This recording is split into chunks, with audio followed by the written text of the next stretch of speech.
You know, time like presidents coming up next, you know, they're.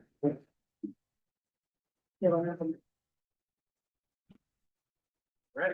Hello, everyone, and welcome to the Executive Committee of Manhattan County Board 5.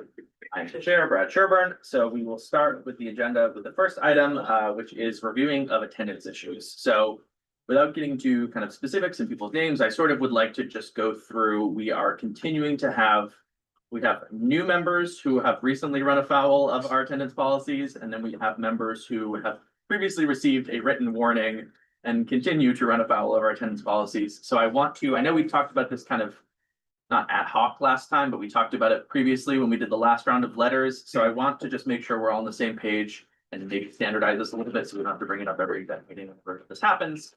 The procedure I'd like to sort of follow, but I would like to get input, especially as we get into these multiple rounds of issues. I think it's pretty clear on the first time we should just send them a letter. And the letter can come from the secretary, right? That's how we did it last time. You sent the letter? I think they're from Reed. Or came straight from the office? Yes, Yeah. well, they're sent from the office, they can He be signed signed by. whomever. They were not I signed, think they were signed by the, or they were just from the executive committee, correct? maybe. Not, or is it I from, can or look, was it hold from on. me? I think, no, I think I have. Hold on. Maybe just pull up one of them, but anyway, we will send another version of that letter. I think that's pretty clear unless there are any concerns with that approach. Once we get into, It was signed by the executive committee. great, thank you. Once we get into continuing to have issues, that's where I'd like to get sort of people's perspective. I think on a second infraction, perhaps we just send a more harshly written letter. Because the next step after that is removal. There's really not much, I think, that we can do in between, but I want to hear people's perspective on that. Any concerns with that approach? So, Like the person is like relating it to them, do you think we would turn up in person, would make them feel more like? sure. So I think typically the way we've done before is like the first letter is like, let us know how we can, like, how can we engage you? What's the issue? Like, come to us, let us know, like, let's talk about it. And I think it explicitly invites them to have that conversation, correct? Do you have the letter in front of you? Yes, they did. Yes, it does. So Not you, the it's us. second time around, we can do that, but we've sort of done that already, and it's a little bit, the question is it, it's not us, it's them, it's sort of at this point is I think where we're getting, but. Yeah, I mean, it says, sorry, it just says, here's where you are, a reminder of the policy. We would rather not move forward with action this time, but, so that's why we're bringing this to your attention, but shape up. Mhm. And forms important. Great. Guys, I just joined. Are we talking about a specific person or this just in general? So right now, there are specific people, but right now we are just discussing our general policy. Basically, my intention behind this item is to make sure we're all on the same page so we can proceed without having to discuss this every time we run into attendance issues. What I would recommend is. Let me, Oh, sorry. yeah, please hold your comment. I'll get to you. Samir, go ahead. Are either of the two letters, do they CC the borough president's office? Because then they could, sometimes they take attendance into account. They do not. However, when they come to us with new members, we do flag attendance issues specifically. So that's not something that is dealt with here, but is caught elsewhere. You're on, go ahead. So. I like generally what you're saying, but there's sort of like kind of a bit of an issue with it, so. There's essentially 4 ways to run afoul of our attendance policy. Let's leave being virtual aside, let's leave being present part aside, because that's not really a problem. So there's the consecutive absence issue, which is what you're referring to, and that's something that. We have an issue with now, and that you could have multiple infractions. The aggregate absence one, once you're over your limit, you're over your limit. So what do you mean by like a second infraction? Like, once you've used your absences for the term, You have no. you're over. Yeah. So is it every single time you're subsequently absent? I guess that's what we would need to get, like, when is. So you hit your 6th absence. Yeah. You get your letter. Yeah. You hit your 10th, like, I mean, I think that's what's hard, and we would need to sort of get clarity on that. Yeah. That's, yeah, I mean. Because in theory, you could hit your ninth, if you hit your sixth, you could hit your ninth at the next one, and then your 12th, yeah, you could just keep going. Right, and we're not gonna send you a letter literally every time you're subsequently absent, so the like doing it by like, there aren't really second infractions, you're over, right? And like, we need to remind you that you're over. Yeah. I guess that's where it gets mushy. Could you, oh, sorry, Go ahead, Kevin. what, Tom? Well, are you responding to your Ron, or are you bringing up a new point? I was gonna respond Go to ahead. Rio. Could you hit the reset button? Like say, once you get a letter, you're kind of clean slate and then start counting from there? We can do anything we want, I'm just like, I'm just pointing out that there's no natural second letter moment when you're over your limit. I'm gonna go to Todd first. Or Kevin. Go It's ahead, Todd. my turn. Yes. So trying to think legally and also to what's fair. Each and every discrete infraction has to be dealt with individually and given appropriate notice and an appropriate chance to rectify, right? We can't conflate them together. We can't roll them together. If after the infraction, we should make best efforts when we see the infraction either approaching or it becomes an infraction, we should document that we make an effort to reach out and talk to them. If they ignore us, right, or they can't give us a good answer, then that's it. We have to move forcefully and effectively. If they come back and give us a good answer, right, then I would guess what I would argue for is we have some degree of discretion. They tell us they have mental health issues or an emergency in the family. We could argue for leniency, but having seen these kind of things come up before the board before, that some of them stretched on endlessly, right? So we don't want to appear weak, right? We have to, look, we just revised the bylaws. We just, Tristan and I just went through the training. Legally, everybody is on notice as to what the appropriate behavior is, or they should be. And I thought I heard, Brad, you say that people have reached the infraction level or are about to reach it in several cases. So if they don't respond, then we have to move to make a recommendation or act according to the bylaws. But give them, we should give them every chance possible to come talk to us, right? The reality is, just on a pragmatic level, this is killing us, right? Or it has killed us because we don't have enough people to meet quorum. We've got to get active and participating members. Thank you, Todd. So my question, so attendance is one, in my part, yes, it's attendance, but I'm interested to know more about the participation of the particular person. Meaning that if they're absent at committee, there's usually a lot of tasks on committees that need to be handled. And so, have they been proactive with the chair and the vice chair, or are they just complete no-shows? Have they offered themselves their time in other ways? Not that it would make up for attendance, but it would be about presence, because I think some of it is about the proactive letting the chair and the vice chair know in advance so that, quorum could be maintained. But the other part of it is, committees have to function and operate, and there are many things to be done. So I just really want to know more about Yeah, I would how say, we tie those things together. we're not that big of an organization, so I think all of these are gonna be a case by case basis anyway.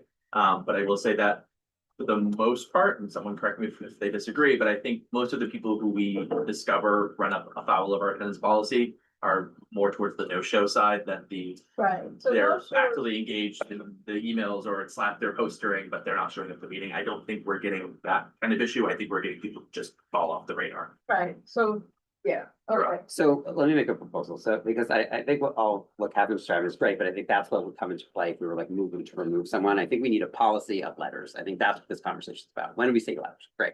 So my proposal would be, if if you're receiving a letter because of your consecutive absence issue, you get it at, which is, you can, by the way, you can be absent from 2 consecutive meetings of any body that you serve on. Once you hit the 3rd, you're over the line. So you get a letter at that moment. If that particular issue comes up again, you get another letter when you've been absent another 3 times, I guess. But for the aggregate absence question, I would say you get a letter maybe at your 5th absence, maybe not even at your 6th, saying you've hit your limit, just so people are aware. And then I think that letter probably indicates, or no, let's say, okay, like retract back, you get it at your 6th absence, you're over the line. The letter indicates that there's some sort of period, we're gonna check back again and look at your attendance in 3 months.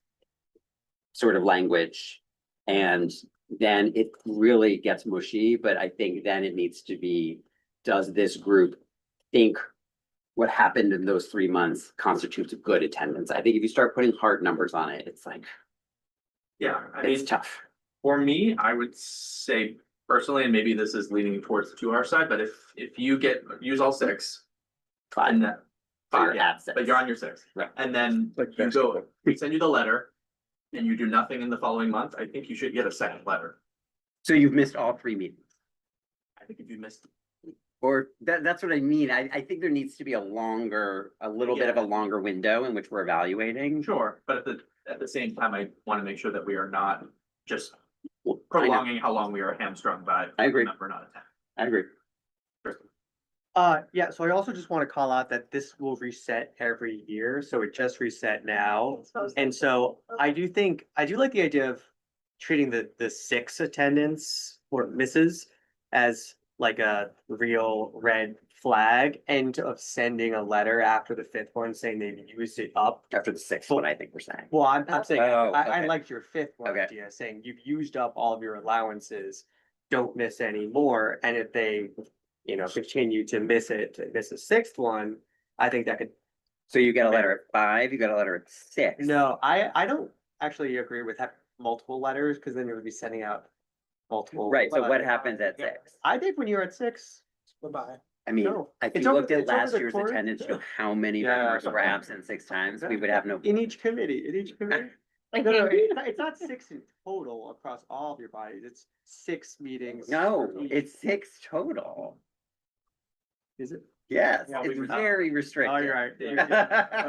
I served on a board where like this, you have to sign in Yeah. sheet, but the sheet showed what your attendance was. So you weren't waiting till 5 or 6 to get a letter. Each time you showed at a meeting, it showed that you had missed 2 or you had missed 3. So, and you We have that weren't capability. waiting till the end. Yeah. We have that so- capability. It's all And by the way, tracked. everybody was aware of it because the sheet was out and we could all see like who's showing up and who's not So I showing can up. sit there and see, oh, David missed 2 meetings. Yeah, look at that. And for the person also, like, I don't know, maybe half the time they don't realize until number 4 that they've missed them. Well, here it's gonna be right in front of you each time you sign in, chalk on the factory floor, so. Yeah, I don't know that it changes like when do we send letters, but at least people are aware of the issue It's- before they get a letter. Be good practice that Yeah. we did implement. That'd be- Okay, one point of clarification on the 6 meetings, is that 6 across all bodies? Total. But the consecutive meetings thing is for Single body. each body. Yeah. So if you come to all of the T meetings, but you come to none of the parks You're like, meetings, you were in violation. then you're in violation. But if you skip every other, but then accrue 6 total absences, or you skip full board and it's just 6 Mhm. across anything, Mhm. Both of those count. even if like you were away, say Also hypothetically for another- like a month. So you have missed 4 meetings total, but it's not consecutive meetings. Correct, but 4, you're still under, but You're still under, but if you have a work travel schedule or you go on a honeymoon for a month or something, we then it talked means you have about to be this at present. bylaws, like it is extremely restrictive. The point is. We know that we're not gonna be booting people out for 6 absences, but it's to make sure that people are aware of it, so 6 doesn't become 16. I mean. That's the reality. Okay. Kind of splitting the difference between Ron and Tristan's comment. If they had 6, can we just write something that says at the executive committee's discretion? And we can kind of just decide this body, Yeah. so we have the power to kick them off, but if we're running out of members, so to speak. It's like, well, Not do that. no. I mean, it's my understanding that what you're trying to do is have it not always be at our discretion, so we're not talking about this a lot, which I agree with. Cause there's no way to reconcile what you two guys just So said. I think the way to reconcile that, sorry. But I think the way to reconcile that is we decide on 5 or 6. Either one, I don't have a strong preference for, and then we set ourselves a timeline. Maybe it's 3 months, 2 months, 4 months, whatever we feel is the right number. 3 seems, I guess, not an unreasonable number. At month 3, we go back and look, and if they are still continuing to be in violation, I guess we have to determine the threshold is 1 meeting count, 2, 3, 4. Then, I agree with then that. they get a second letter. I would say 2 months, because remember, this might be happening closer to when the term turns over anyway, so Yeah. 3 might push it over. So I would say 2 months. I would agree with that. Do people have a concern with that? Say that again. Yeah, I'm, So, but let's say 5, because I like the idea of being proactive and saying you've reached your limit, not you've gone over your limit, so we send them they've missed 5 meetings, or they've missed, I guess, are we saying, do we do it when there are 2 consecutive meetings? I think 2 consecutive, I like the warning. Or is 3, because 3 consecutive is when you have a you're problem, and then over. the 4th That is you the couldn't bad just be one? removed. No, We you're could- over at 3. So 2 is the bad one, so We could at remove 2 people. consecutive or 5 total, you get a letter that says, FYI, you are now at your limit for our attendance policies. It'll be nice, it'll say all the things that we said, and it will be an invitation to re-engage back into the board. Let us know how we can help you do that. It will also say, we will look back, we will review your attendance in 2 months. And in 2 months, if there is not progress, the board may take further action. Can I say something? Yes, So the important thing is once they've breached our bylaws and reached an infraction, that's it, right? Now, we can always move as a board or as an executive committee to exercise discretion if there's clear and convincing evidence that we should make an exception, which I would guess would be rare. In my experience, if somebody misses 6 days, if they don't respond after 5 and 2, right, that's a bad sign. But we just have to make sure that we're behaving by our rules. And once they've breached, right, then that's it. It's up to us. I mean, I'm not saying that we would never show leniency, but my God, if they're not even going to come back to us and show us there was some extenuating circumstances after all this and the warning letters, then we must act strongly.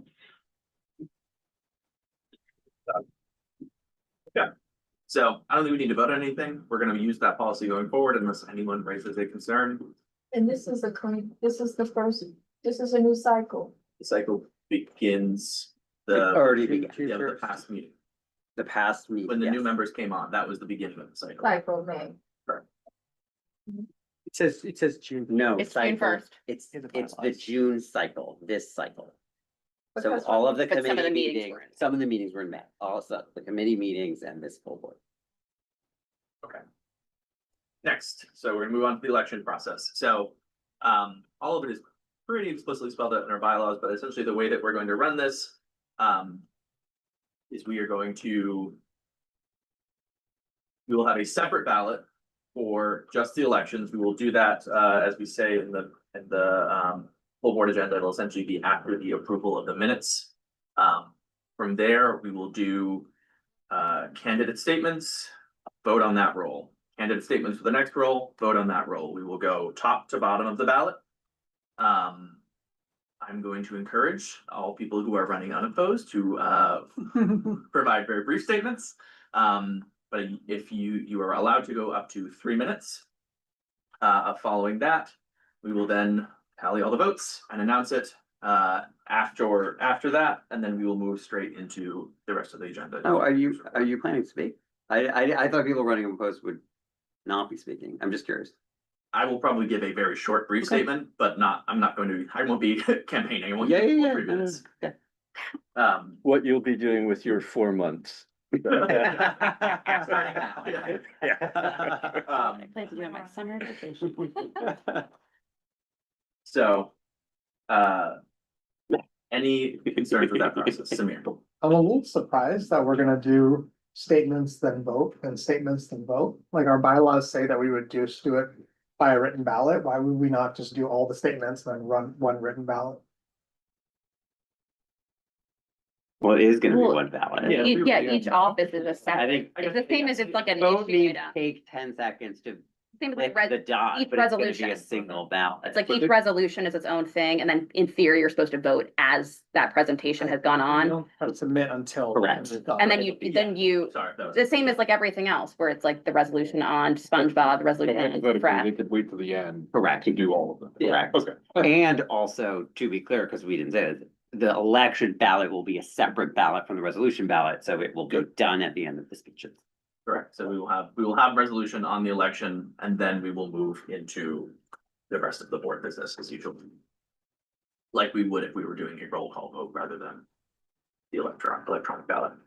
I'm sorry, guys, I'm not hearing. Are we saying we're gonna do the speeches and then the vote, and then the speeches and then the vote for each office? Or we're gonna do it all at the end? I can't hear. So we're gonna do the speeches sequentially, sort of in the order, so we will start with the chair, go to first vice chair, et cetera, do the speeches. In theory, people can vote as they wish. They could do it after the speeches, or they could do it all at once, or they could do it before any of the speeches.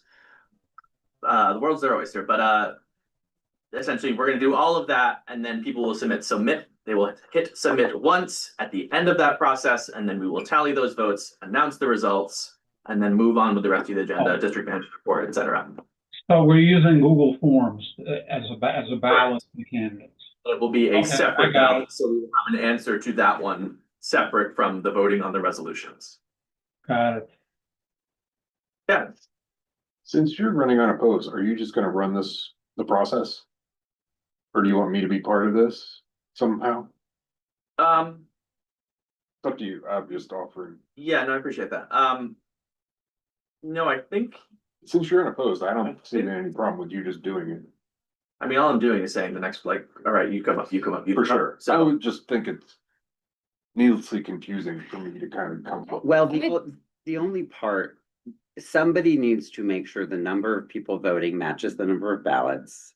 And then someone needs to, and if they don't, someone needs to be like, is anyone still voting? Is everyone have trouble? And then someone needs to announce the winners.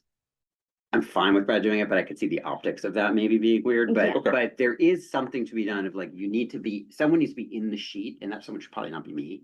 Needs to be in the sheet, being like, oh, there's 39 people in the room, but I only have 38 votes. I'm missing a vote, like doing that kind of stuff, which is what happens with the Google form. Which is, difficult, I think, for me to do as I run the meeting, so maybe that would be a good role. Essentially, that would be you'd be taking on what the secretary normally does during resolutions. Sure. and if And you of course, just, I would rely on you. yes, if you sit near me, we can do it, Right. but you should be doing. You would it. be doing it. I basically just making sure you're not fudging. Auditing the books. Yeah. I'm not I hearing think this. it's that we can keep it sort of separate, like, that's kind of the only reason we have an election committee anymore, because they don't do a slate. That keeping it as like separate as possible, I think is like good.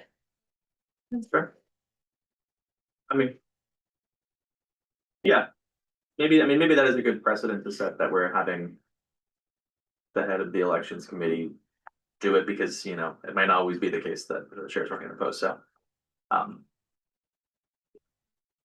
In which case, so you would be calling people, you would kind of, Yeah, just call people up and say, next up is Smear and yeah. And then you would then go back and tally the votes at the end and yeah. announce the results. Well, it's auto tally, but you're making sure that that's.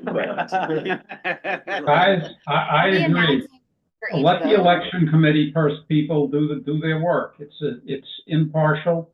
And, you're right, Brad, there could be in future elections a competition, and we don't want anybody claiming that there's any monkey business going on. So job's yours. Excellent. Great. So that's what you're aiming for, right? Okay, Anything else on that, Samir? I brought this up last time, but we punted it to this time. Mhm. Our bylaws say that if you speak on, if a board member attending a public hearing speaks on an item on the agenda, they shall be presumed to be an interested party and is required to declare present but not entitled to vote when the issue is being discussed. Does that apply to the election? I just want to make sure that if someone goes up and speaks saying, you know, I really support so and so, I'm gonna vote for them, that they understand that that means that they cannot vote on the election for that person. Yeah. At least the way the bylaws are. Understood. I mean, the spirit of that is to avoid people speaking twice, speaking in the public session, speaking. I'm gonna say, just as a fun preview for you all, it seems that we may potentially have sort of some changes to the bylaws as a result of the election process, just as you know, if we go through the process once, we'll refine it. This may be a good refinement for us to clarify. I'm gonna say unless there is anyone with an objection to it, I'm going to not enforce that as it relates to the election, because there is no opportunity for members to speak in support of another member in the regular business session. And then we will just maybe have to clean up that language a little bit in the next review. Well, but the intent was the double dipping. So, Just a question that there's no commenting before the vote. It's speeches, vote, and there's no like business session during the. So technically, we're in business session when that happens, but there is no opportunity for you to ask a question to one of the elected or one of the, you know, candidates, or to you to make you can't voice your support. There's no opportunity for members to voice support during that process. Got it. So it should happen during the public session if it's going to happen. Can I say something here? Todd, please. So in which case, then we should, the TV just went out. Allow that comment to happen. Allow that comment to happen in the public session so that they can speak there. Because if there's no opportunity. Are they still connected on audio? I think I was, because it was the first time he was speaking. Okay, got it. And they, We can hear him, but not see him. That was his sixth time. go ahead, Todd. Oh, I was just saying, it was the deliberate decision of our bylaw review committee and this round of elections that nobody should speak none of our board members should speak as part of a process at the board, right? So the idea that they're going to speak before the meeting is flouting that. That being said, we can always revisit that if we feel that it's not in the election spirit to have people commenting and, you know, recommending candidates. But it must be said, I don't know about my fellow candidates, but all of us were out canvassing and talking to everybody before the election, right? So it's not like people didn't have the chance to ask our opinions and give us feedback in advance of the elections. It's just that other people didn't hear it as it was happening. So we just have to weigh whether or not that's a good process for us, or whether or not we'd like to have it at the meeting. But certainly we made a decision, we should stick to it. So.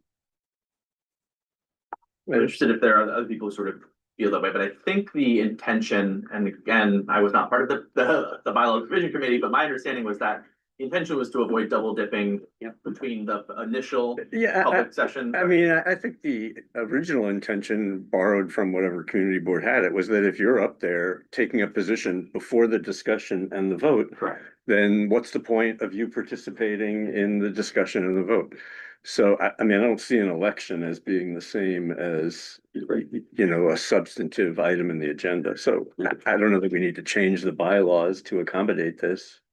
I mean, if people wanna electioneer, we have to decide whether we're gonna have electioneering.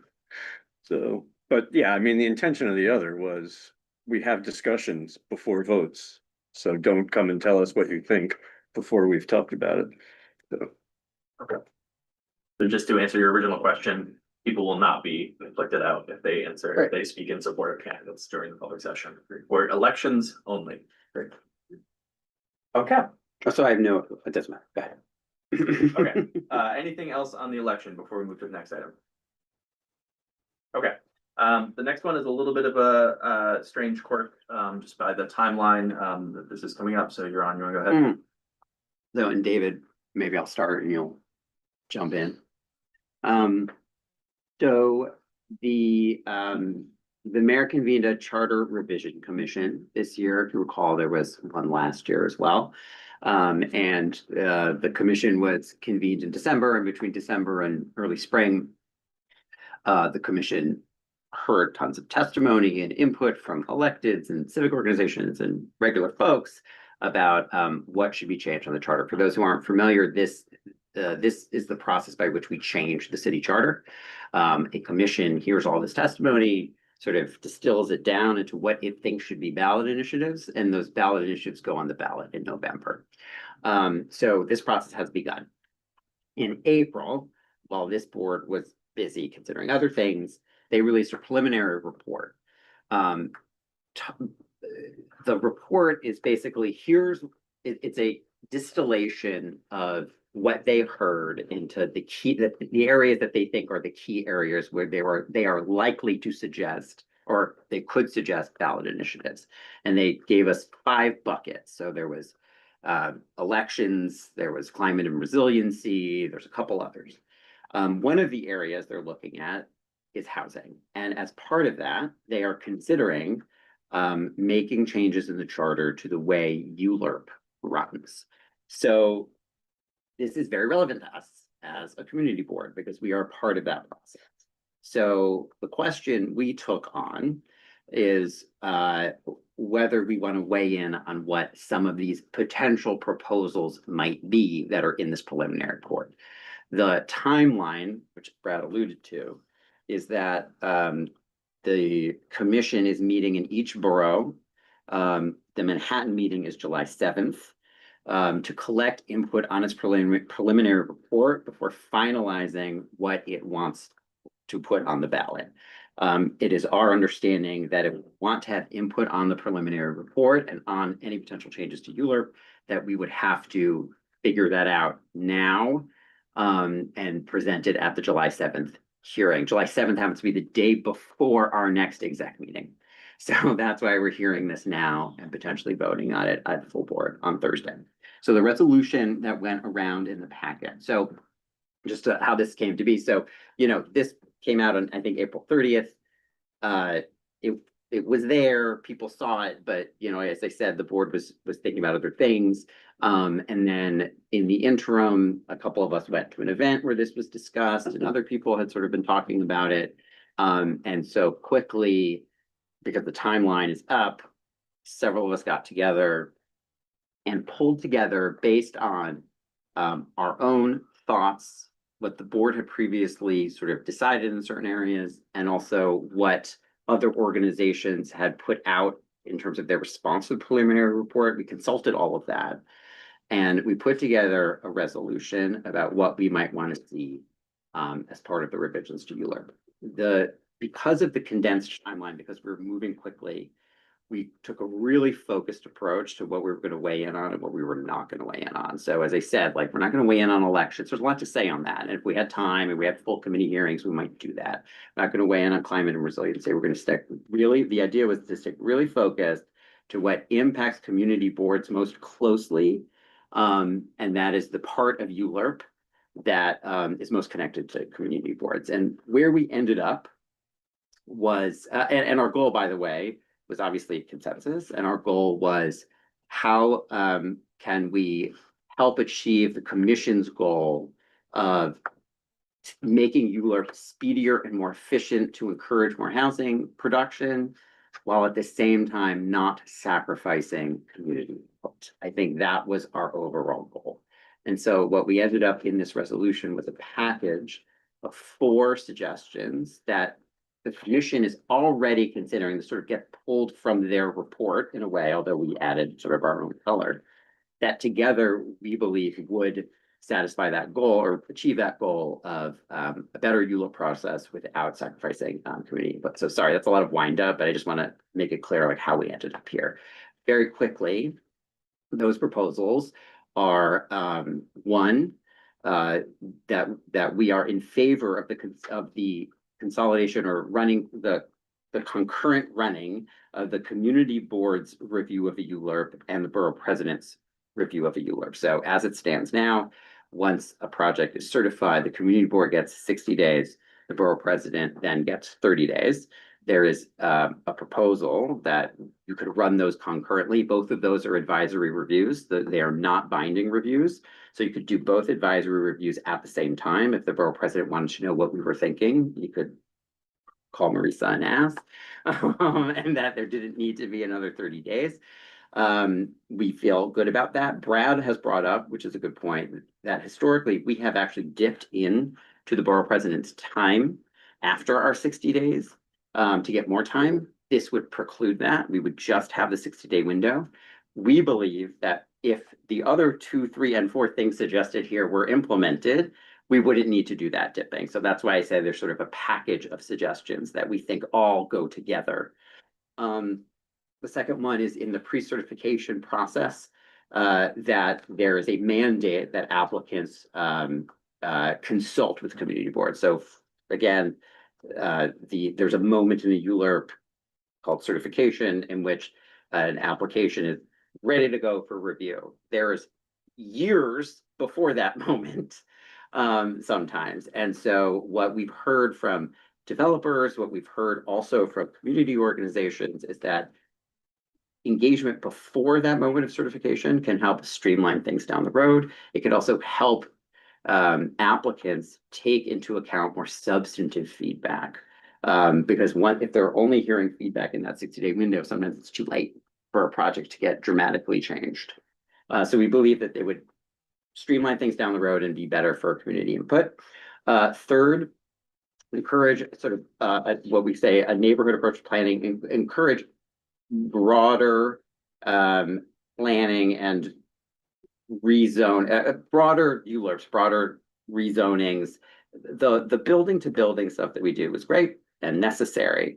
But if you look like something like Midtown South that we did, it was larger areas that then, you know, later you're going to be able to build in as of right, or it's going to be fast tracked and you're not going to have to go building by building by building to do ULURPs on each individual project. So we believe that that would create efficiencies in the process while still retaining our ability to weigh in, because we weigh in on the broader geography. And then lastly, in order to make all of this, I don't actually know if this could be enshrined in the city charter, but we need more resources in order to do this. We've retained consultants. We've been, you know, privileged to be able to do that. Obviously, the more resources we have, the more efficient we can be with our time. David. I thought that was great. And lastly, we say we sort of reserve the right to change our mind not change our mind, but to as the weeks go by between now and July 7th, you know, if there's something we want to add or change or anything. I mean, the only thing I would add is that I guess 2 community boards weighed in on this kind of early in the process, but what they asked for was that the clock should stop in July and August since we don't meet. And we thought that was maybe heading in the wrong direction. Yeah. So we tried to come up with something that was a little more substantive. Correct. So. Oh, so I should say, yes, not only, thank you, David, but not only did we consult with, you know, I would say, I looked at statements from organizations from across the ideological spectrum. We did try to look at what other community boards did, and it was slightly underwhelming. So. Questions? I'm sorry, Yaron, what did the other community boards do? You say it was underwhelming? Well, yes. So yeah, we saw actual text of another, I don't need to, well, I guess I can't find it. I forget which CV it was actually, so I won't say. In which, as David said, they had 2 comments. One was the clock should stop in July and August, and the other one was a very high level. We are not in favor of anything that reduces community input. I don't think either of those are really helpful to the Charter Commission. Other community boards actually provided input and testimony before the preliminary report came out. Those were much more substantive, and those were a wide range of things that and far more sort of freewheeling than our focused approach now that we've seen the preliminary report. And some of it is in the same territory that we've talked about, I would say. So there is some of that. But since the preliminary report has been released, there was just that one example, and it was, as I said, underwhelming. Other questions? So, I think this like makes a lot of sense, especially the second one about encouraging advanced participation so you can make substantive feedback. I had a question about the first one Yeah. on like what's going, it sounds like the optionality to go to 90 days versus 60 days. Like, how do we think about that in the context of like how long it takes us to get organized, like living in the city? Yeah. Especially in the context of like how our board calendar works, and if that 60 days like falls weird, maybe it means like we have to like expedite something and put like one meeting or. So these are blinking. I don't know if that means they're out. can those online hear us? Yeah, okay. Okay, great. Sorry. Not well, it's very muffled. So to be clear, it's not that it's currently 90, it's 60 plus 30. We have 60, the borough president has 30. We've leaked in with special permission to his 30. So, but this is not asking to close the window for us. We would still have our 60. It's that their review would happen concurrently. As I said, as you've raised and Brad's raised, there is concern that we will now no longer have this secret reserve pool of time to pull from. But I think with some of these other suggestions, that's, if we could do some of these things together as a package, I think some people felt that the 60 days would be sufficient. That's why in the first resolve, it says these 4 provisions interact together holistically add Right. efficiency to the process, because I had the same concern, which is that if we're just saying we don't get that secret 30 days, Yeah. it doesn't work. But if we are also getting like More resources certification, and consultation, pre-certification. and all that other stuff, we potentially will get something coming to us that we will have more awareness of. We'll get a heads up with a pre-certification consultation, and also it might be better attuned to the things we'd already want to talk about in that 60 days anyway. And then potentially, also the neighborhood, some of these other ones would all work together to make it so that not having that secret pool of 30 days, which also we don't They always could get. deny us, The borough right? doesn't always say right. yes. I mean, they were very confident for Midtown South. They don't always say yes. So it's not like we're getting a guaranteed extra 30 days in the current kind of paradigm. Yeah. Could I also just say, Yeah, go ahead. General comment is like, I'll vote to support this, and it sounds like there was like a lot of support, but my personal sense is like, this feels like a give that's not really benefiting like the other party that much, because like 1 month isn't going to rapidly expedite the gestation project of this project, Yeah. and it's like a nice little buffer, but. so I agree. I guess the one thing I would say is that, there are boards that testify that they wanted more time. Like the commission, if you read the commission's report, they are adamant that they are trying to make this move faster. So I don't think the 30 days is really all that meaningful, but I think it is part of the larger picture of where can we like nip and tuck and get this thing to move faster. So I think it does sort of matter, and it also matters a little off principle that we are saying, yeah, we want to play ball. We want this to go faster. We're not going to sit here and say, we actually want 120 days, which some community boards are doing, and which is a no-go. The commission, there's no way the commission does that, right? So I think it matters that way, but I agree 30 days is 30 days. But that's like the logic behind it, if that makes sense. Questions? Libby? I wondered if it would be possible to, if people had other concerns, I have a concern. But I wanted to hear how other people feel. Like, is there a risk in not being stronger in that holistic language that says like, these things have to happen together so they don't pick and choose one of them? Where like, I personally love the idea of coming many years in advance, because then we maybe don't need that extra 30-day thing because we've already talked about it and it's not too late. I think that that's amazing. But would they just be like, cool, it's 60 days. No, we're not going to have you talk in advance. So glad that you just want the 60 days. We're on the same page, and then be like, is there a way to make that language stronger? And is there a risk if we phrase it this way of like, we need all of them together? Like more emphatically that like, otherwise we want something different. So I don't know. you're on way in, but I have no issue with making that language stronger. It was sort of a little bit at my behest that we put that. I mean, I don't know how much it gets listened to in the first place. It's not like we have leverage in this, so I think it was what Yaron was saying, is like, Like, we were sort of indicating like, we're gonna play ball. If you wanna shorten the time, I love we the think there's a way of stuff shortening the time, that should happen. but bring us in earlier. in order What we to do could do, here's what I could do. I could take that language that's currently in the top line of the resolve, and I can drop, basically, the resolve could become, instead of 4 things, it could be one thing and three things. And I would actually probably reverse the order. I do three things and one thing. So I would say, here are three things. Do some or not some, like they're all good on their own.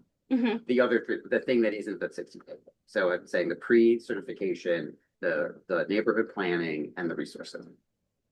If you're gonna do all these three, also do this one. I could do that. Okay. Because the other three, they're not as interrelated, really. Yeah, I mean, sorry, if Yeah. I can speak, I can see the situation in which, like, the funding is like very important, but I can see that them being like, no, but like, We're I not gonna think. write it into the charter. Yeah, I think like the advanced timing stuff of like having that checkpoint early is like pretty essential to like the 60-day part of it though. So you're saying it's not. I that feel if like you're they're a gonna do little all bit, I feel three like of they're a these little things- bit, I feel like those things are kind of tied. I get it. So it's not, Or the if most. you're gonna do all three of these things, then you get the fourth. It's if you're gonna do the pre-certification consultation, we'll give you the 60 days. Yeah, like I'm willing to play ball on the other ones to be a little bit flexible about it. That one seems to be the most sort of like hinging of advanced planning of time related. I mean, also the staffing and support and community stuff, like the bigger goals. I think it is all three of them, but I don't know. I'm just seeing this now, so. Good, Tristan. It's just a question. I like the letter and like what's expressed in it. Just curious if you guys considered addressing any of the other items beyond So Euler. that was sort of my preamble. So there's a lot in there that's about fast tracking. There's a lot of that's in there about, I actually made a document because it's written in prose, which is annoying. I made a document where I took out all of the potential ones and I could show you the bullet Mhm. list. It goes back to my initial thing is that because we're short on time, because we didn't get full committee hearings on this stuff, it was our perspective that a lot of that other stuff is, which we may agree with, we may not. At some point, if it's about fast tracking, for instance, it sacrifices community input on some level, and that would need more discussion. Mhm. For us to sort of have a strong perspective on.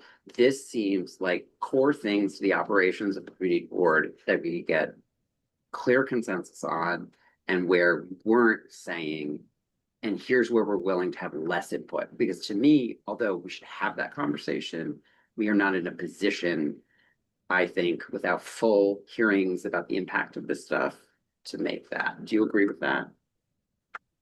Sort of. Yeah.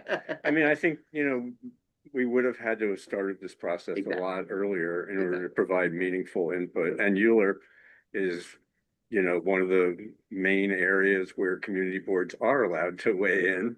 So we felt like, let's try to address this. I mean, what Tristan's referring to, just so everyone's clear, one of the big pushes is projects of a certain size and scope go through a mini ULURP or not at all. Or a separate administrator. separate Yeah. administrator. So, I actually like the even election change. oh, you weren't even It's talking. completely Okay. So unrelated election to- changes, Completely unrelated. great, Yeah. like, we needed to have heard, we needed to have had, that's so. That's what I was so talking not about. Like, our we lane. didn't have the ability to Right. respond to Yeah, that that makes unless we had taken the It's time not to our really review lane. it. I mean, it was also, Citizens. sorry, it's our lane, it's on our lane with like literally 3 days of trying to get. Yeah. Okay. Todd, question? Are we at comments yet, or this is just questions? No, we're still in questions. Okay, so my question is, the community boards that we're arguing, looking back at the Charter Revision Committee and what it's accomplished over the years, right? Historically, it's in many respects a closed system that where the things that go in and out of it are pet issues of the politicians, and the public doesn't really pay very much attention to it until it's either a done deal or somebody somewhere screams about a particular element that's ridiculous. So I just wonder about this, those of you who are involved in doing this, were there the other community boards? I know that their traditional answer would be at 30 days, 60 days, there's just not enough time when the charter committee on certain big ticket issues just rushes things through, right? Now, I thought I heard from Yaron, which is that we get involved or have the chance to get involved at a very early stage in the process is terrific. But, I just wonder, I wish I could hear more about the criticism. It doesn't seem like there was any substantive criticism of this, that really, really would make us think about this, right? I mean, the 30 days, the way I always viewed it, to the extent I heard about it, is that we have so little time, 60 days or 30 days for a big project, with our lack of resources, was really no time at all, right? But can anybody speak to this? So again, we are, in this resolution, we are not advocating shortening the amount of time that we have to consider a ULURP. And to address exactly what you described, we are actually advocating that we have more time on the front end and more resources. What we are saying is that we're okay with the borough president's concurrent review happening concurrently to ours. But is it fair to say, Yaron, that the end result is instead of 90 days, we have 60 days? No, it's not. As Brad said, we have sometimes been given an allowance, which we have to acknowledge. There is absolutely no guarantee we get that allowance, and I'm sure that sometimes it's been denied to us. But the custom, assuming we didn't have an adversarial relationship on a given project or with a given official, is that they would make time for us. That was always my impression. So in effect, we're getting less time at the front end, but I think what I'm hearing. I don't know that that's true. I think that assumes. Excuse me, it's the reverse. We get more time at the front end, but less time at the back. Right? No, I don't think so, because I think that assumes things not in evidence. We've only, according to Marisa, who's here, we've only asked once and it was granted. That doesn't mean we basically have 90 days, but we only take 60. Yeah, I mean, it is ultimately a trade-off that we are creating as part of this. It is, we will not get the opportunity to use those 30 days. We have used it before. We don't necessarily always use it or always need it. But in exchange for that, the other three things, which are the pre-certification, neighborhood planning, and additional resources, we are saying those are the things that we need in order to make the 60-day window work. Yeah. And I can rephrase the resolution to more explicitly talk about that trade-off and not stick it in the top of the resolved, which I'm happy to do. Well, I would urge you to do so, you know, and again, looking back in my 9 years, I always felt that even the 90 days was like ridiculously short. So again, it's tough for me to hear, but is this going to this resolution is going to the full board, or it's the executive committee? No, the full board is going to debate this, right? So we are voting on it now, tonight, in order to refer it to the full board. Okay. So this is going to get debated at the full board where other, okay, yes, okay. You're on. Thank you for your efforts. You've answered all my. Any other questions? Catherine? So I appreciate that you all were responsive to what you thought was, most relevant given the short window, but I still feel like there are other things that could be added to that align to what we've already done. Like, I'm just looking at this a little closer now, like there's talk about promoting resiliency on public streets and property. There's a section on, we did some work around electric vehicle structure. I don't know how to do this in this moment, but is there a way for us to have a little more inclusive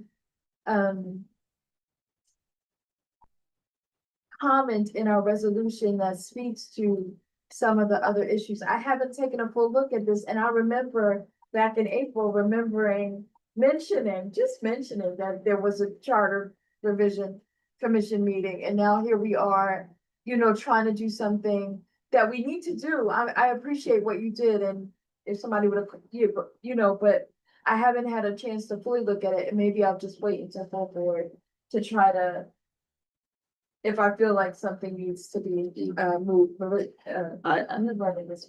I mean, I appreciate that. It is, here's what I would say. I would say, given the time that we had, I feel like it was still the strategic move to draft resolution that was about how we work as a community board and issues around that, and not about ideas that we support, right? We could do that. There's a lot of ideas in this document that the board supports or could support about many issues. It felt like we did not have the time or the diligence that we don't have the time or the diligence to do that, but that we do have the time and the diligence to weigh in on specific matters that relate to the workings of the community board as they relate to law. There's a lot, like Tristan said, Tristan wants to weigh in about elections, you want to weigh in on resiliency. I just think as a practical matter, that gets really broad and we start also losing buy-in. Because, you know, the more Tristan wants something about elections, the less someone then wants to vote for it. Like, I'm just trying to relate this to work that we've already done so that we've already have the public. So we've already shaped the work. I'm trying to sit here and think about resolutions that we passed related to, for example, e-bikes and electric vehicle infrastructure. That's Henny or somewhere along the line we've already passed and that aligns with this work to add to that. But I get it. I think if there's, City of Yes, or, you know, yeah, what's the document we made in City of Yes that's Yeah. or beyond the text amendment? that's the Midtown South, you mean the points of agreement? The points of agreement, if there's something already in the points of agreement, the way that rarely anything happens on the first go round, and I'm just asking to put some redundancy in the resolution and put that forth because that's already work that we've spoken to, and it's still important, and we do have to say it over and over again before it becomes reality. So that's my point. Mary, so you about this or something else? About this. Go ahead. So this is a preliminary report. They will issue a final report and that will be on the ballot in November in whatever form that is. And so the board could decide whether it wants to weigh in on any of those issues. Charter revision stuff is immensely confusing to the general public. And I think people are always looking for some kind of direction on how to think about all the various issues. And the board can think about whether it wants to weigh in terms of the general election on giving its recommendations on some of the issues that affect the board, go through the board, or the board has had, you know, very consistent resolutions on over the years. So there could be another bite at the apple, just to say. And to that point, that's why that last resolve is in there so that we potentially could come back with additional information or sort of additional. And I know that this is all generated basically off of Municipal Art Society primer on what's happening in the city charter. There are a number of other ones. The city council land use team reached out to the board to schedule kind of information session with us that will be after our full board meeting. Julie, I think you said you're doing with the urban design forum. So there are other opportunities in the future for us to continue to engage with that document and learn more about it and maybe come back with additional recommendations. They will be after that preliminary report deadline, but they will still possibly be, like Marisa is saying, before the final report. And also the positions that the board take could help shape the, you know, perception of these items when they're ultimately voted upon by the general public. Julie. I don't know if this helps address your concern, but maybe we can highlight, because affordable housing or housing is one of our top 3 district needs. You have a little bit of it, like the worst housing prices, but because CB5 had this, you know. Yeah. Budget That's great. so that's why we're focused on this one topic. I also really like what Marisa said, that like, once we know what's gonna be on the ballot, we can shift and make our purpose of some future resolution, like, I don't know, here's how we think you should vote. I mean, do we do that? But like, I think that's a neat idea and could be helpful for the people in the district. Follow-up comment? Oh, sorry, Julie, I didn't realize you were just. Is it possible to emphasize the importance of community feedback in the ULURP, like, yes, we want to do all this for efficiency, but at the same time, we still value community feedback. Somewhere in the whereas statement, just. Yes, I I thought I had, because I thought the principle that I described here of like, how can we make this faster without sacrificing? That was like the overall goal. I can put that explicitly. Okay, that's totally fair. I thought I had that explicitly. Oh, I put it in the last sentence on the, like, these four provisions interact Constructive together to community holistically and efficiently, and to holistically add efficiency to the ULURP process without sacrificing constructive community engagement. I can Make it more. can informative. wax a little more about, One of the Sort of be- whereas, is. yeah, Yeah. okay, that's fair. I'm just a little uncomfortable with number one, just because, First. you know, having to coordinate with the Manhattan Borough President on these things, we are losing time by having him merge with us, because he'll have to talk to us sooner, and we don't know our decision while we're talking to him. Yeah, So we kind of do lose out a little bit. So I just want the other board, the public to know that this is still our community. We still well, care. that's true. So I can amend that language, but it does sound that there is appetite to, in general, rephrase it as a if then, which I will do anyway to satisfy that concern, which is if you do these things, then we're also cool with this. Great. I think we are technically still in questions. Any other questions? All right, comments. Todd, I think you had a comment. Todd, you're muted. You're on mute if you're talking to us. Can everybody hear me? Yes. Okay, my comment is that it has always been my sentiment that the time limits and especially during the summers, to comment on these ULURP applications has always been short in the extreme, and that I understand the political imperatives and the momentum to streamline things so we can build more housing. But please, let's not throw out the baby with the bathwater, right? It's still, you know, our role in ULURP is advisory, and the more time we have, the more effective we are. And whatever we say, Yaron, I think you got it exactly right. Make sure you put in strong language that we're not caving in on the time and the power, you know, the shortening and the streamlining. There's a lot of criticism out there in the press that the community boards are having their power and their advisory role and their ability to use it cut back. So let's just make sure that whatever the resolution says, and let's make sure that when we debate this at full board, that people understand what the stakes are. Thank you, Todd. Samir. Yeah, my comment is that even though the Manhattan meeting is on July 7th, we don't really know when they're gonna put out their final report. And so in the interest of getting this to them as soon as possible before they put out the final report, I think we should send it as written comment as soon as possible after the full board meeting. And then if appropriate, you know, verbally say it at the July 7th meeting. Because by then they might have already put out the final report. Well, No. they're not gonna put out the final report before the 5 borough meetings. No.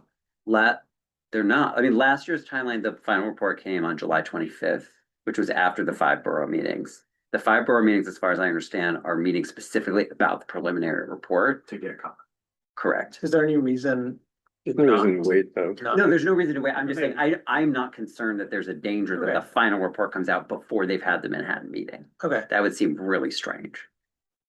they've done weird things. Stranger things have happened under this mayor. Marisa, Put that out into the universe. so are we able to provide written comment, or are they Yeah. saying, no, just go to the meeting?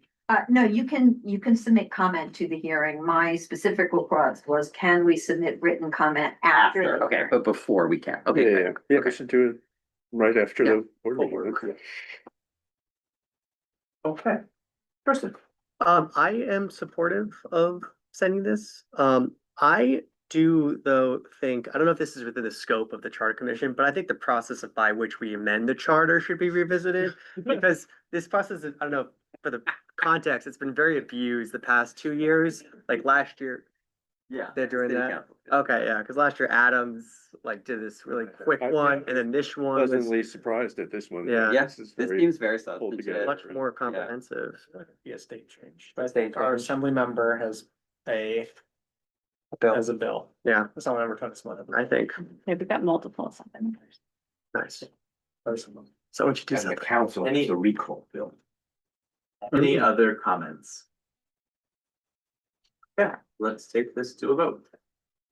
And just to be clear, we are voting on this Yeah, let me- resolution. Let me say, Yeah, so we're do something. voting on this resolution.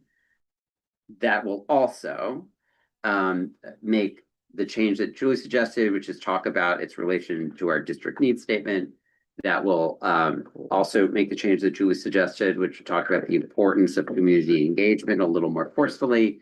And that will rephrase the 4 resolves or the 4 points in the resolve to be sort of like, if we do these 3 things, then Which are currently 2, 3, and 4. which are currently 2, 3, and 4, that we're cool with the consolidation of the timelines of the board precedents.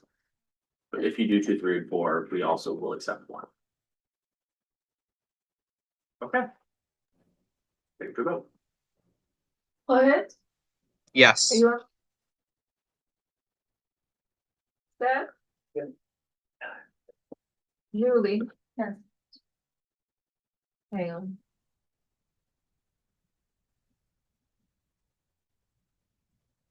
Anchor.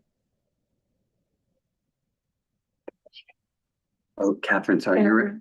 Yes. you're in the wrong tab. You're in the template tab. There's a June tab. Oh, I apologize. Yeah. Thank you.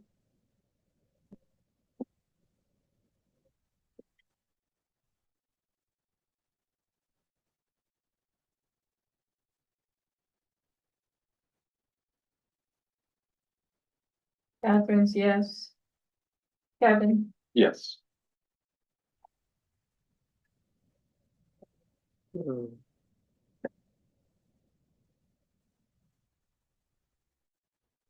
Nancy.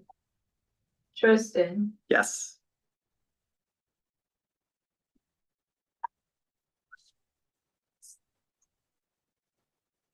Libby, Yes. Samir, Yes. Huron, Yes. Tiffany, Caroline, Yes. Todd, Yes, Patterson.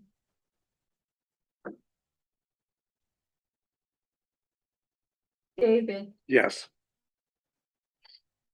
Yoden. Monroe. Zona. Yes. Passes 12. Great, thank you. Yeah, Okay, no.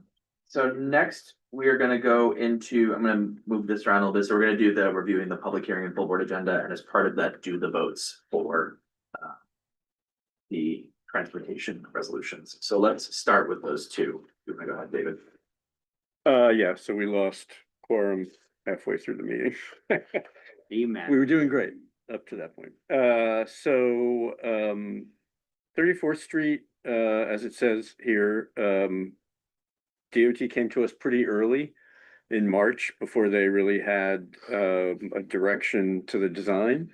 And at the time, we got together with CB4 and CB6 and actually kind of jumped the process and said we would support a busway. So in this round, they came back with a busway design. And it really hit, the specific issues that we had surfaced in the March meeting. And there are some items that they still kind of owe us. I mean, in the process, they had not completed the traffic analysis that supports this. So we'll want to see that and how that might impact either the design for 34th Street or other mitigations that they might have to do on other streets because of shifting around of traffic. But the bottom line was that we continue to support the direction of the design and the whole idea of a 34th Street busway.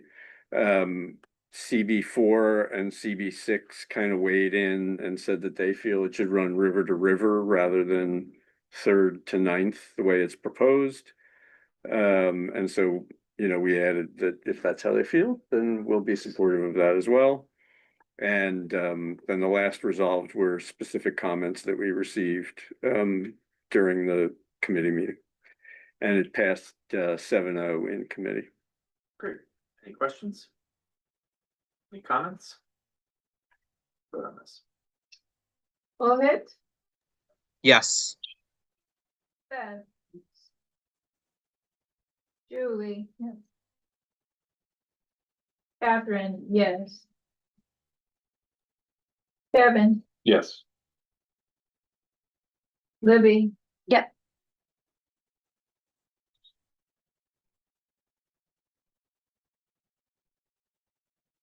Amir, Yes. you're on. Yes. Tiffany. Tiffany, you might be on mute. Okay. Todd, Yes. Bradley. David, Yes.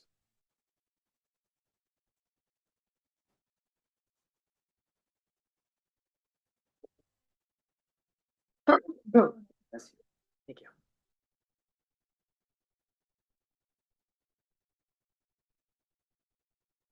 passes no news.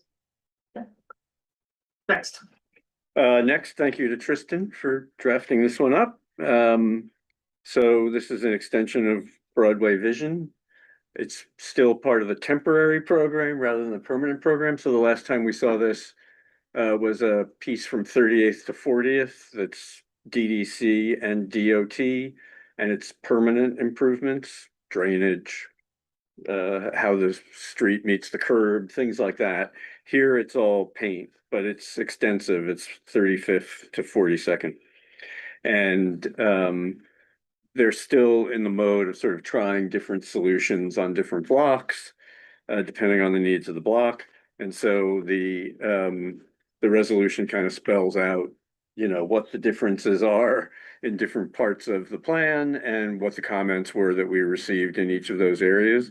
So one of the big comments was that the feeling in the community was that there just was not enough time to review this. It was big and complicated, and businesses and residents along the corridor felt like they were being impacted without having enough time to figure out what those impacts were.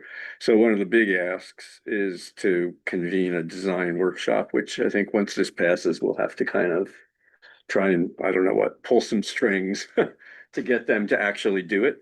But again, the feeling was, one of the examples was one of the blocks had no, I guess the kind of traffic lane disappeared, but it's the one that serves the big meeting facility between, what's the higher building? No, it's 35th. yes, 35th and Broadway, yeah. So they have black cars and taxis pulling up just to serve the events in there, and yet this plan removed that ability. So, that's one where they said they want to be heard and supported the idea of having a design session to go through that. So otherwise, we continue to be supportive of expanding Broadway Vision, and a lot of the language in this was to pull out those community comments, and it passed 7-0 in committee. Great, thank you. Any questions? Any comment, question? Yeah, for the second resolved, did we explicitly want to urge this, or or were we just trying to raise the concern from the creator? We were raising the concern and asking them to take a look at it. Okay, I think the language right now makes it feel like we're saying that, we urge the DOT to reassess, like to not do it. Do you think that's the case, or do you think they're gonna read this as like just reconsider? Or take another look at, or? Well, is that what I mean, you could, Sorry, I'm pouring. yeah, I mean, reassess The doesn't layperson, I would say mean, reassess means look at it again. yeah. That was the intention, but. Yeah, I mean, it says reassess and evaluate, so. Any other questions? Comments? Yeah, just reassess. I just see a typo. Community board 5 or DOT or reassess You see a typo? Go ahead. in the second. Sorry, Yes. there is. Yes, Um, yes. Beth, Yes. All I see is community board 5. Julie, My, yes. and it's old copy. Evan says. Evan. Where are you? In the third. Oh, The third from the bottom. Tristan. Yes. Talk more details. I'm sure. Libby. Yes. Where do you see the typo? You're in. Further. Oh, further, Yeah. yeah. That's a German word. Further. Tiffany. Tiffany. Or close to.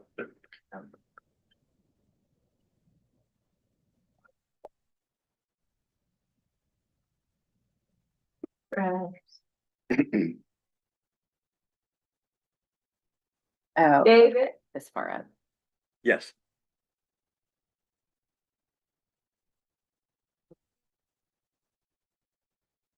Yoden. Who's absent? Zona. Yes.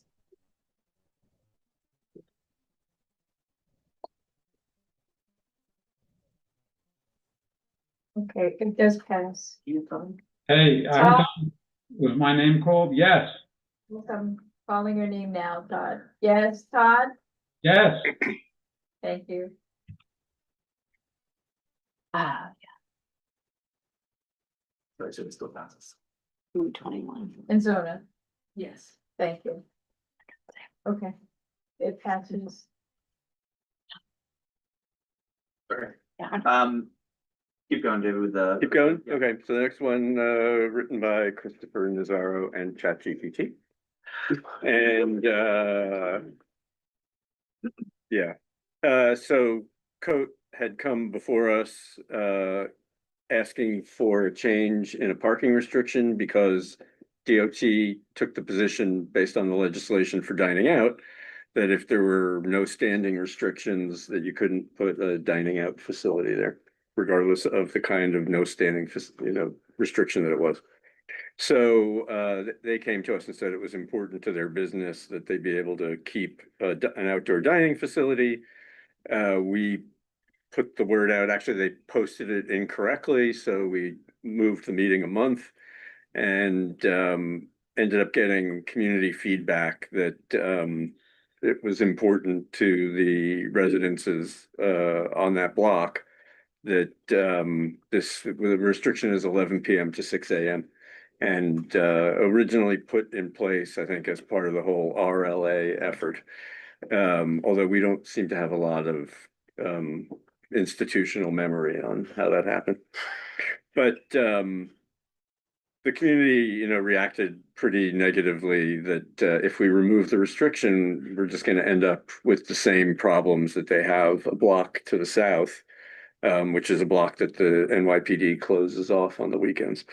So we basically changed we changed the resolve so that we're supportive of having a dining out facility there, but we can't spot zone where it is and isn't on the block based on DOT's feedback. And so we urge DOT to reconsider their rules, recognizing that this no standing is different than a no standing where, traffic has to get by at other hours of the day.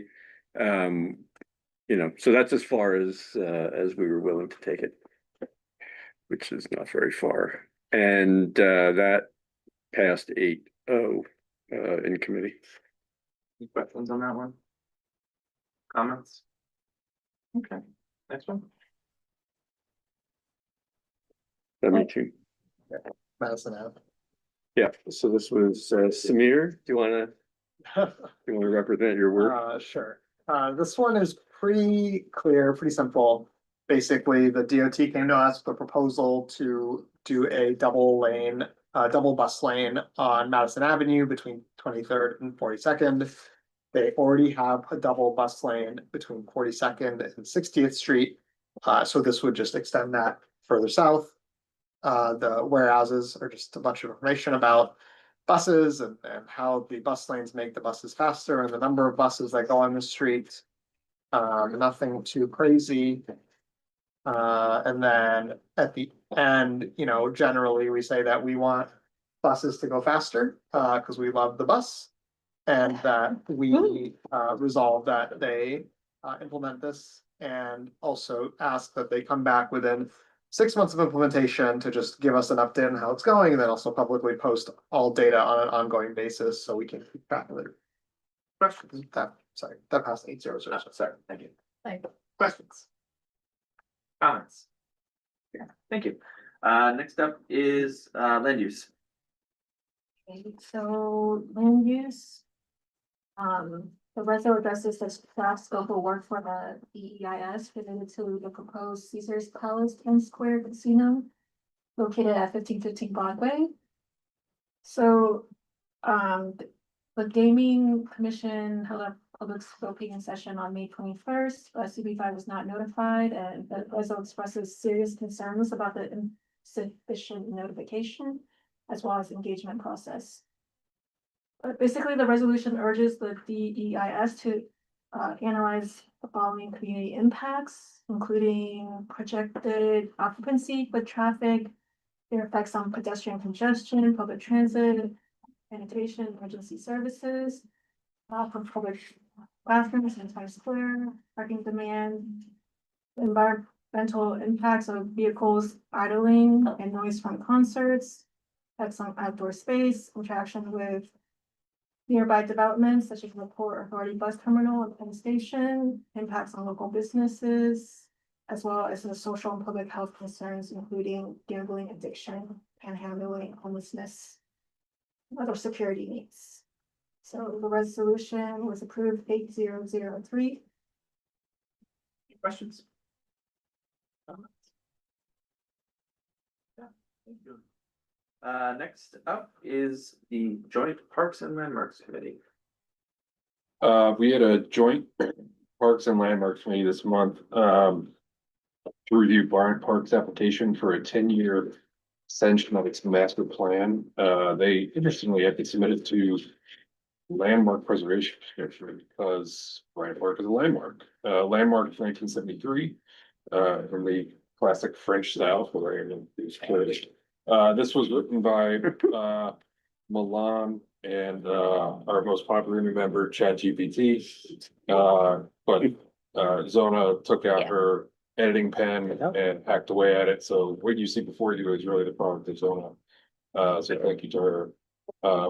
It was a very long meeting. The main discussion point of controversy was how many events are being held at Bryant Park and to what extent that interrupts the park itself as being a scenic landmark. Bryant Park was patient with us and answered the questions as much as possible. So ultimately, we resolved to have their 10-year plan approved. We recommended approval of it, but with certain stipulations where we asked for things and we asked the LPC to consider things as well. These included metrics and reporting, fire and safety for obvious reasons, accessibility and inclusivity, transportation public process, and then scenic impact awareness. And the resolution approved 11-2. Great, thank you. Questions? Samir? Is LPC allowed to consider all these items? I know that, there's a big project on 250 Water Street in the Seaport where they got sued. The project was halted because they took into consideration some funding that was gonna go to a museum. And LPC apparently should not have considered that when deciding to say that the project should go through or not. Do they have any influence on any of these 5 items? To be honest, I'm not sure. We also talked about sending this to parks too. I'm sorry. I think we also talked about sending this to parks to make them aware. Yeah, we kind of took the opportunity to sort of throw everything at the wall in this thing, because so many people had so many comments about the park and we all use it and love it.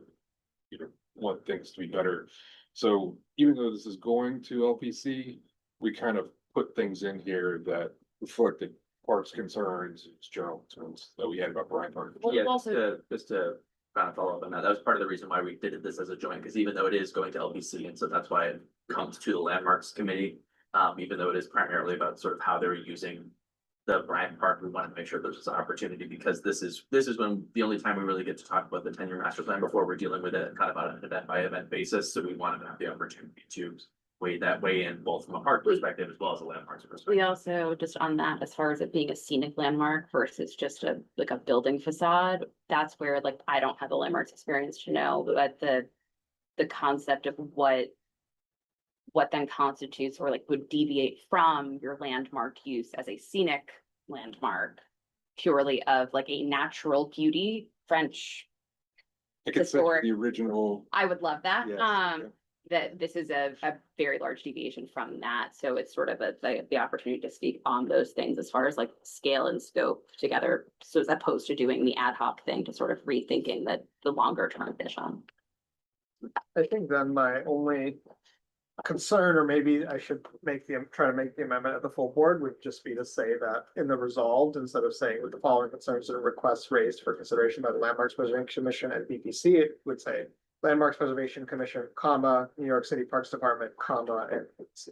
So then that way it's clear that, you know, even if this is not under the purview of landmarks, hopefully the New York City Parks Department will look at it. Do you think that would be, because that sort of goes with what you're saying, is that sort of consistent with the conversation at the I committee? think that's how we talked about it. I think Catherine, you brought that up too pretty early on in our conversation at Then I would the, say, let's make that change now rather than.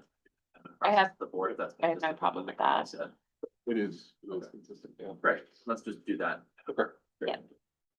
Thank you. Any other questions? Comments? Okay.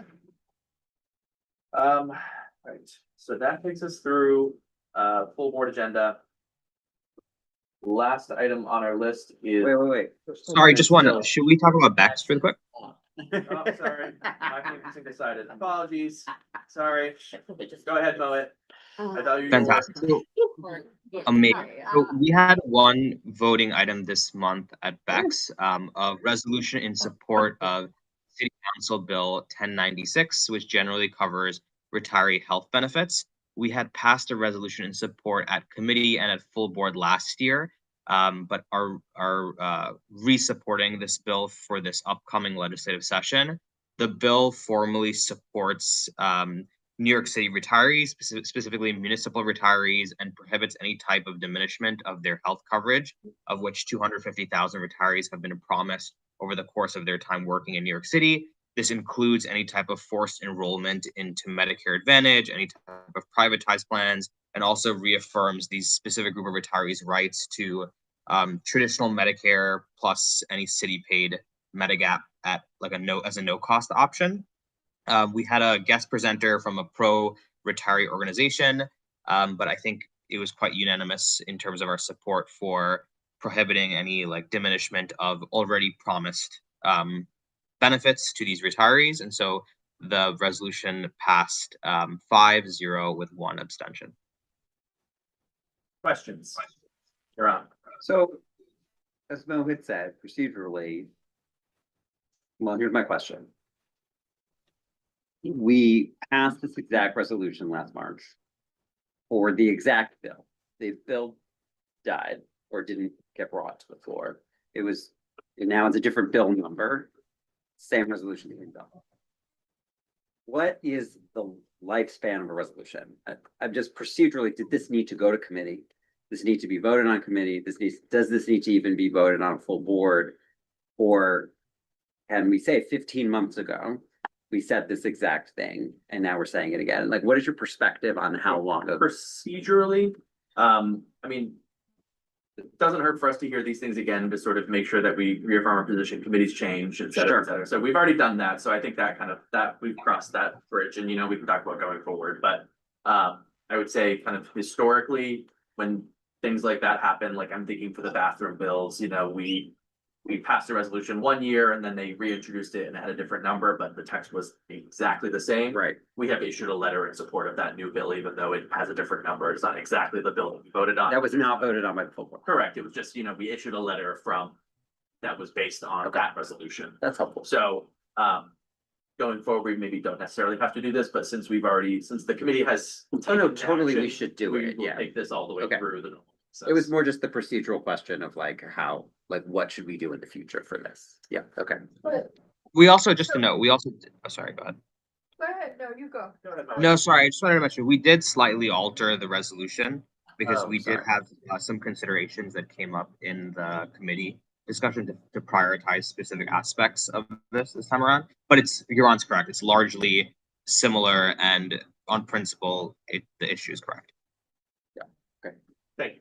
Catherine. I guess my question procedurally, if a different, we're a different board every year, and it's come up that we want to be, it's a kind of consistency that if it is going before some legislative body again, we should again affirm everything that we said before, because again, rarely does anything get heard on the first go round. And so in the spirit of that, I just wanted to bring to light that it had been brought up before, that does this board agree with the board 2 years ago or 3 years ago? So it gives the resolution life in the context of being considered for legislative purposes in this period. I totally, just to be clear, like what's behind my question is I'm looking for a clearer line of when we believe it's a new board and not.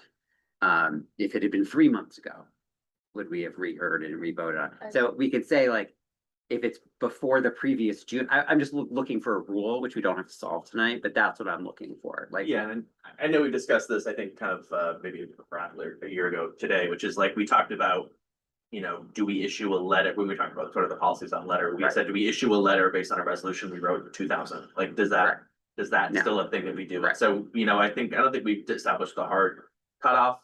And there is a value to allowing sort of the new composition of the board to Yes. evaluate an issue, but then there's also a trade-off, which is we have limited time, and so we're not trying to rehear everything every month, for example, and not that we're doing that, but so there's a trade-off there that I think we have to be a little bit smarter about, but I don't think that tonight is the night to have the when does the board expire in terms of its opinion? Yeah. But definitely something to kind of keep an eye on if we start hitting up against some of those fringier cases. Thank you. All right. Forget if we're in questions or comments. So questions? Comments? Okay, thank you, Mike. We have 2 voting items this week with SLAP. The first one is 21 West 35th Street, which is Barshaf, New York. And this is mostly Zona's work. I just basically transitioned it into whereases. And the key issue here was that Zona got the applicant to agree to a 1 a.m. close during the week and then a 2 a.m. public event. So there wasn't anything controversial here. It was actually an affidavit that Zona brought to agree to the committee. So we voted on it, and it was 10 in favor and then 0 opposed, 0 abstained. Thank you. Questions? Comments? Next. The next one was also pretty straightforward. This was a karaoke bar. The only issue we discussed here was the later close time that they were requesting. So there was a 4 a.m. requested close time throughout the week. And we did end up agreeing to 4 a.m. And there was some discussion around not wanting to create a precedent. So that's something I'll emphasize at the full board meeting, but essentially the reason that we did do 4 a.m. and we had a discussion on this was that first they had a sound study done, so they had to complete the study, by the time that came. And then, second was that there was no negative comment from the community. And we made sure to put, posters within the buildings nearby. And then the third thing was that it's primarily commercial or non-residential sidewalk there. So yeah, we ended up voting on this and as with the other one, it was 10-0-0. Questions? Comments? Sorry, I have a question. I apologize for not reading this in advance, but in the resolution, do we like say it specifically? Or like, where do we say that? These are the reasons like the exception? It's not An explicit. exception. Yeah, it's not explicit there. It's a good. Yeah, It would definitely be consistent with the discussions and modify it to add a clause, I guess, we recognize that this like is late, but because like they have good off. And 8 people said, we want this, Oh, as that's- opposed to saying we're against it. Like normally with neighbors saying we're against it, this time they had neighbors being like, we want the karaoke. So it was. And just that's point, we explicitly talked about putting that in the resolution, so I think it's totally consistent with that conversation. Great. So yeah, let's just try and tweak it to. I can just do that. You can just I go ahead and love tweak that, karaoke. because it's, this Because it was is, part of the conversation. we're not voting on anything tonight, it was part of the conversation we voted on, so it's consistent with what they talked about, so just make those tweaks sooner rather than later, and then get that back to Marisa, she can complete the package with that, but I suppose we should. Yeah, thanks, so. Okay. All right, now we've completed committee reports, thank you, everyone. All right, so last item on here is just kind of an update for everyone. I know we had talked previously about both of these items, the land use consultant and the new hire. So just an update on those things. The land use consultant, that was, you have the RFP in the email that was issued, put out to the public. We posted it in a number of places, it was shared with members of the land use committee who also, I think at least one, maybe more, recommended people that this might go to, that we sent them to immediately. So all of this is kind of still in the wait and see phase. We have issued this to a number of places and are expecting a number of responses back. The due date for this is the 17th, and then we are looking to have this paid for out of this year's fiscal budget rather than next year's fiscal budget. So which gets me to the second part of that meeting, but I also go to the new hire process. We are trying to hire a third person to fill out the role for the office. Marisa has issued a JD for that has also been publicly posted. We have gotten a number of respondents. If you want to tell me if you know Marisa, but I don't, a lot. A lot. We have interviewed 3 people so far, and I think are intending to interview a 4th. I've interviewed more than 4. Oh, Less than that, we'll go on to a second. so looking to go on to a second round, with some of the staff member or some of the board members, including myself. And then for both of those items, we will. It is for the new hire, for the land use consultant, we are trying to do it during this fiscal year. For the new hire, if we are able to do it during the month of June, it will expedite the timing with which they're able to be hired, because even once we sort of say this is the person we want, there's a long period before they actually become the person that works here. So for both of those, we are considering, and just so you're all aware, scheduling a potential special executive committee meeting to ratify both of those items. Currently looking at the calendar, perhaps our best option for that will be the regularly scheduled Wednesday, June 25th land use housing and zoning meeting. As if everyone attends their meeting, we will have a quorum of executive committee at that meeting as well. So just so you are all aware, that is sort of the intent. So if you are at all able to make that land use housing and zoning meeting, please plan to do so. Questions? You're on. So because this has been a matter of controversy before, what is the process of how, what is the process by which we will determine who the RFP goes to? So we posted it publicly, so anyone in the world can see it. Anyone in the world? Yes. Right, We have also specifically sent to some people, some okay, of the usual suspects that we've worked with before, and some of them that were also recommendations for members of land use Right. committees. So they were Okay. all, sorry, I meant, anyone under the sun could have responded to this Perfect. RFQ. okay, great. Samir. And then what, so let's say we have this special executive meeting on the 25th. What will be discussed? Are you gonna like be like, here are all the RFPs we got, let's talk about them, who should we pick, or is it gonna be like?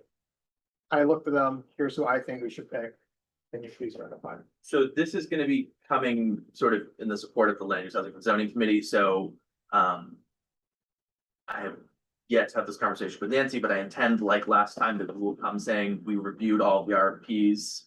Here they all are, this is the one that we think is the best suited for this job, let's have that discussion and sort of do people agree? If not, what's the other one? But I think we will come with sort of a perspective so that we are not, as an executive committee, trying to evaluate RFPs, we are sort of saying, do we support the decision made by that process, sort of by the chairs of that committee that will be using this relevant consultant.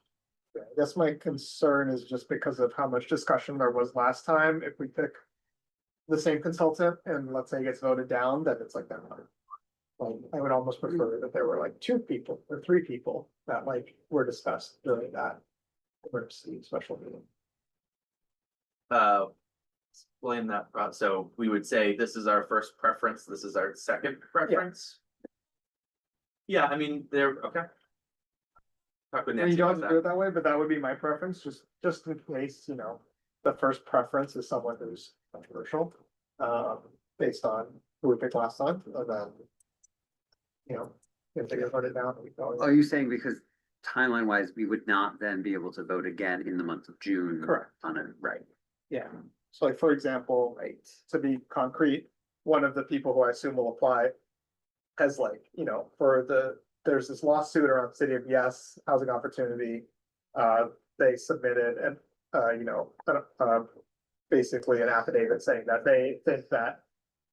That entire proposal should be thrown out, which is not in accordance to what we want, which is, you know, when we said we support, City of Yes for Housing Opportunity. So if that like becomes a controversy and then we vote it down because we don't want to pick someone who's not aligned with our personal values as an organization, then I want to make sure that we have a second option. That we're not just gonna be like, all right, well, we don't have any time anymore. right, You know, yeah, I think that's a reasonable say, to say Yeah. sort of like, if people say, no, we don't like your recommendation, we should have an answer to what's next. Yes. right, That's fine. I think we have had, to your other point, I think we've had discussion, I think that came up last time, which is, you know, this is a consultant, they are giving us an opinion. Our job is not to take their word, but to sort of evaluate what they're telling us against what we hear from other sources and come up to a cohesive sort of answer, but we'll have that discussion when the thing comes. Sure. Todd, Can everybody hear me? yes. I thought I heard there was some discussion of Marissa posting and considering 4 candidates for the new office position. Correct. So I just wanted to hear from her, what are the major considerations in terms of qualifications for the hiring, given the needs of the board, so that when the time comes for us to exercise our overview, we can have some sense of what's important to her and compare that with what we think is important. I'm speaking specifically about, you know, technology and our AV. We have a technology officer now, right? So what are the priorities? You know, can we have this conversation offline, Todd? Happy to have it with you, but I just would prefer to do it offline. Understood. So let's talk tomorrow, or, you know. Yes, just yeah, make some- just happy to do that. Great, thank you. Any other questions? Comments? Okay. That takes us through the agenda. Any new business? Thank you, everyone. Welcome.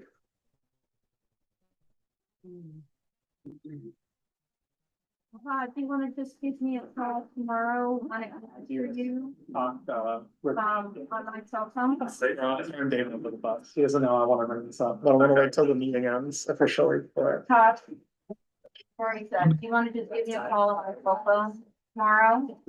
Somebody calling me out, I thought I could hear Marissa. Hi, Todd. I owe you an apology. Marissa,